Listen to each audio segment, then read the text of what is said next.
কি হচ্ছে বাংলাদেশে? সত্যি কি যুদ্ধ লাগবে? বাংলাদেশের সঙ্গে কিন্তু আমাদেরকে যুদ্ধ লাগবে। আপনারা কি বলছেন? আমাদের ইউটিউবারদের ইয়ে থেকে তো মনে হচ্ছে যে তারা রোজই যুদ্ধ লাগাচ্ছে। আমাদের কথা বাদ দিন, আপনারা কি বলছেন? যুদ্ধ কি লাগবে? সম্ভব বাংলাদেশ ভারতবর্ষ যুদ্ধ করবে? আমি তো যুদ্ধের পক্ষে কখনোই নই। যুদ্ধ কোনো মীমাংসা নয়। যুদ্ধ শান্তি আনে না, অশান্তি করে। সেটা তো আপনারা বুঝতেই পারছেন। বিগত 14 মাসে তিলে তিলে তিলে তিলে বাংলাদেশটাকে শেষ হয়ে যাচ্ছে। কিন্তু একটা অংশ এত আনন্দিত, কিসের উপর আনন্দিত আমরা বুঝে উঠতে পারি না। তারা এখন, আমরা চাল পাঠাচ্ছি যে জায়গা থেকে, সেই দুবাই থেকে, সেই চাল তারা ডাবল দামে কিনে আনছেন। অর্থাৎ বাংলাদেশে পৌঁছাতে পৌঁছাতে তার রেটটা প্রায় ডাবল হয়ে যাচ্ছে। এদিকে বলছে যে 1,19,00,000 মহিলারা কর্মহীন হয়েছে। পুরুষদের কথা বাদই দিলাম। এবং IMF বলছে যে কোনো সময় মানে খাদ্য সংকট চলছে, আরও খারাপ জায়গায় যাবে। এত সব অবস্থার পরেও ইউটিউব আর ফেসবুক দেখলে মনে হয় না যে বাংলাদেশের কোনো অসুবিধা হচ্ছে। কারণ হচ্ছে যারা বাংলাদেশের জন্য এই অসুবিধার টেনে এনেছে, তারা তো এখনও চেষ্টা করছে যে লোককে বোঝাতে যে না, আমরা ভালোই আছি। কিন্তু নির্যাতিত, নিপীড়িত যে মানুষ, অনাহারে যে মানুষ, কর্মহীন যে মানুষ, তারা তো কিছু বলতে পারে না, বলার জায়গা নেই। তাদের মিডিয়াও দেখে না, ইউটিউবও দেখে না, কেউ দেখে না। এবং তারা যে আবার আন্দোলনে নামবে, নেতৃত্বকে দেবে। যে নেতৃত্ব দেবে তাকে তো গুলি করে মেরে দেওয়া হবে। পুলিশ, গুন্ডা, মব, এরা তাদের মেরে দেবে। ফলে তারাও সত্যিকার কিছু করতে পারছে না। আর এদিকে আমরা যেহেতু অসীম মনির বলেছিল যে এবার পূর্ব দিক থেকে ধাক্কা আসবে পাকিস্তানের সঙ্গে। সিন্দুরের অপারেশন সিন্দুরের পর বলেছিল না যে আমরা এবার পূর্ব দিক থেকে আঘাত করব। অর্থাৎ সেই অনুসারে তারা প্রস্তুতিও নিয়েছে। বাংলাদেশে তাদের জাহাজ ভর্তি অস্ত্র এসছে, বিভিন্ন ধরনের বিমান, অস্ত্রশস্ত্র কিনেছে। মানে যে কটা টাকা আছে ডক্টর ইউনূসের বাংলাদেশে তহবিলে, রাষ্ট্রের তহবিলে যা টাকা আছে সে টাকাগুলো তো খরচ করতে হবে, কাটমানি খেতে হবে। তাই সে কার কাছ থেকে অস্ত্র কিনছে? পাকিস্তানের কাছ থেকে। ভাবতেই পারেন, এর কিছুই না, কাটমানি খাওয়া।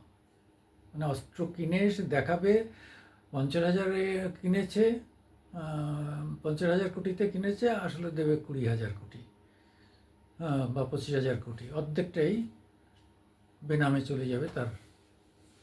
ইউনূসের অ্যাকাউন্ট তো আর এসব করা যায় না, এগুলো অন্যভাবে পাচার হয়। ডলারে কনভার্ট করে হুন্ডির মাধ্যমে ফ্রান্সে মেয়ের কাছে চলে যাবে, গেছেও। যাই হোক, তার বাংলাদেশ কীভাবে চলবে, সে দেশের মানুষের স্বাধীনতা আছে, তাদের নিজেদের পছন্দ মতো সরকার বেছে নেওয়া।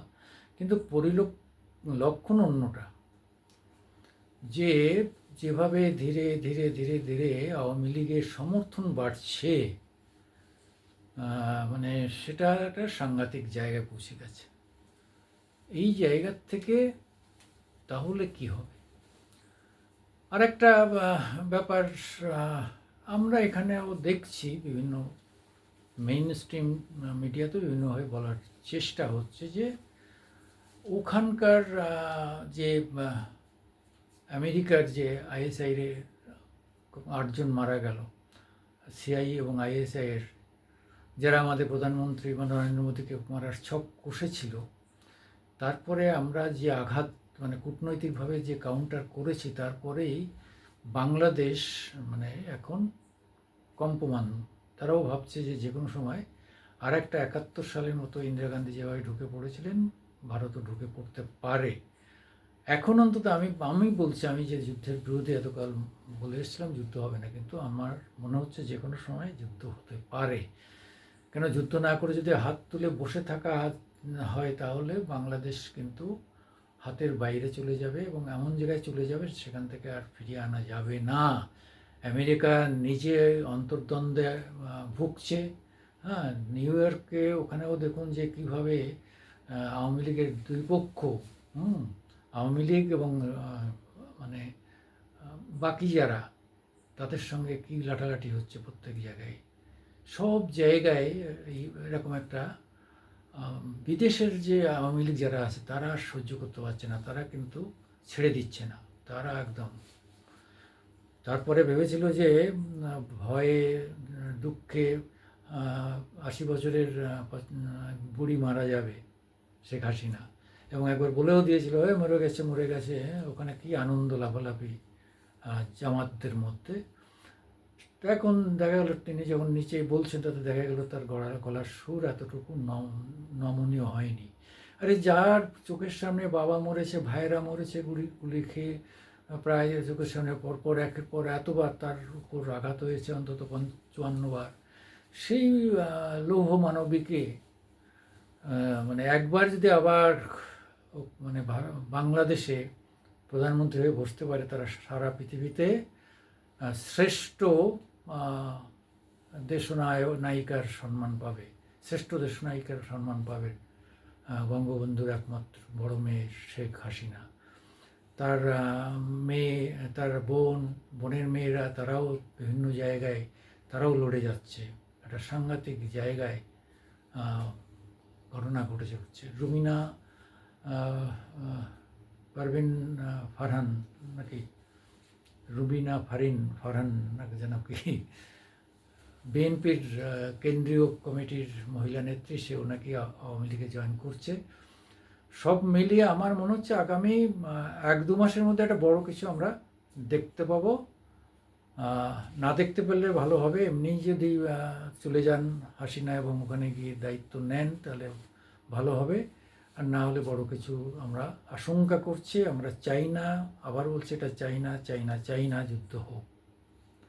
আসুন আপনারা আমাকে, আমি সুকুমার দেবনাথ, আমার আজকের দিনে ইউটিউবে আপনাদের সবাইকে সুস্বাগতম। দয়া করে আমাদের একটু সাবস্ক্রাইবার বাড়িয়ে দেবেন। নমস্কার, আদাব, শাস্ত্রীয়।